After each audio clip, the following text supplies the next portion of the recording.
संस्कृत में नंदी का अर्थ है प्रसन्नता या आनंद। नंदी को शक्ति, सामर्थ्यता और कर्मठता का प्रतीक माना जाता है। शैव परंपरा में नंदी को नंदीनाथ संप्रदाय का मुख्य गुरु भी माना जाता है। नंदी शिव के वाहन होने के साथ ही उनके साथी और उनके गणों में सर्वोच्च हैं। क्या आप जानते हैं कि नंदी का जन्म कैसे हुआ? उनके माता पिता कौन थे? कैसे नंदी शिव के परम प्रिय हो गए? कैसे नंदी भगवान शिव के वाहन बने? क्यों वे शिवलिंग के साथ विराजते हैं? कथानुसार ब्रह्मचारी व्रत का पालन करते हुए एक बार शिलाद ऋषि को भय सताने लगा कि उनकी मृत्यु के बाद उनका संपूर्ण वंश समाप्त हो जाएगा। वे एक शिशु को गोद लेना चाहते थे, लेकिन वे चाहते थे कि जिस शिशु को वे गोद ले वह आध्यात्मिक हो तथा उस पर भगवान शिव की विशेष कृपा और आशीर्वाद हो। अपनी कामना पूर्ति के लिए उन्होंने भगवान शिव का कठोर तप किया। कई वर्षों तक वे तप में लीन रहे, जिससे प्रसन्न होकर भगवान शिव उनके समक्ष प्रकट हुए और उनसे वरदान मांगने को कहा। शिलाद ऋषि ने पुत्र प्राप्ति का वरदान मांगा। भगवान शिव शिलाद ऋषि को उनका मनचाहा वरदान देकर अंतर्ध्यान हो गए। भगवान शिव के अंतर्ध्यान होने के बाद शिलाद ऋषि ने जब अपनी आंखें खोली तो उनकी गोद में एक शिशु था। उस शिशु के चेहरे पर एक अलौकिक तेज था।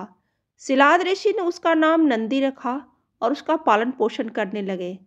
वे उससे बहुत स्नेह करते थे, किंतु नियति ने नंदी के लिए कुछ और ही लिख रखा था।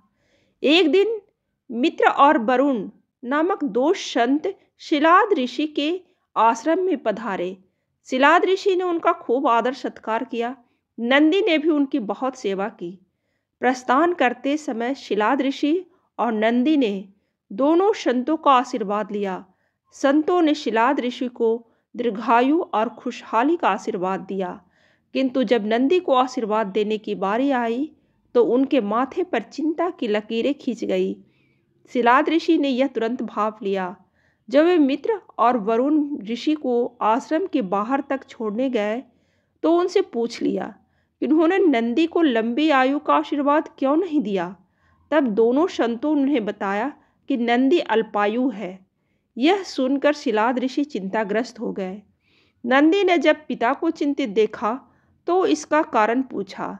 शिलाद ऋषि ने नंदी को पूरी सच्चाई बता दी। पिता की बात सुन नंदी हंसने लगे। आश्चर्यचकित पिता ने जब कारण पूछा तो नंदी बोले, पिताश्री, आपने मुझे भगवान शिव की कृपा से प्राप्त किया है। जिन पर शिव जी की कृपा हो उन्हें कोई संकट छू नहीं सकता। यह कहकर वे पिता का आशीर्वाद प्राप्त कर भगवान शिव की तपस्या करने वन में चले गए और तप करने लगे। नंदी का तप इतना कठोर और ध्यान इतना प्रबल और आस्था इतनी मजबूत थी कि भगवान शिव को प्रकट होने में अधिक समय नहीं लगा। शिव ने प्रकट होकर नंदी से वरदान मांगने को कहा। नंदी ने पूरी उम्र उनका सानिध्य मांग लिया। तब शिव ने उन्हें बैल का चेहरा प्रदान कर अपने वाहन के रूप में स्वीकार किया और अपने गणों में सर्वोच्च स्थान प्रदान किया। शिव के आशीर्वाद से नंदी मृत्यु के भय से मुक्त होकर अजर अमर हो गए। भगवान शिव ने गणों के अधिपति के रूप में नंदी का अभिषेक करवाया। इस तरह नंदी नंदीश्वर हो गए। भगवान शिव ने नंदी को वरदान दिया था कि जहाँ उनका निवास होगा वहाँ नंदी का भी निवास होगा। माना जाता है कि तब से शिव मंदिर में शिवलिंग के साथ नंदी की भी स्थापना की जाती है। नंदी पवित्रता, विवेक, बुद्धि और ज्ञान के प्रतीक हैं। उनका हर क्षण भगवान को समर्पित है। वे मनुष्य को शिक्षा देते हैं कि वे अपना हर क्षण परमात्मा की सेवा में अर्पित करें ताकि वे भगवान की कृपा पात्र बन जाएं। कहानी अच्छी लगे तो लाइक जरूर करें और ऐसी ही कहानी सुनने के लिए सब्सक्राइब बटन दबाइए।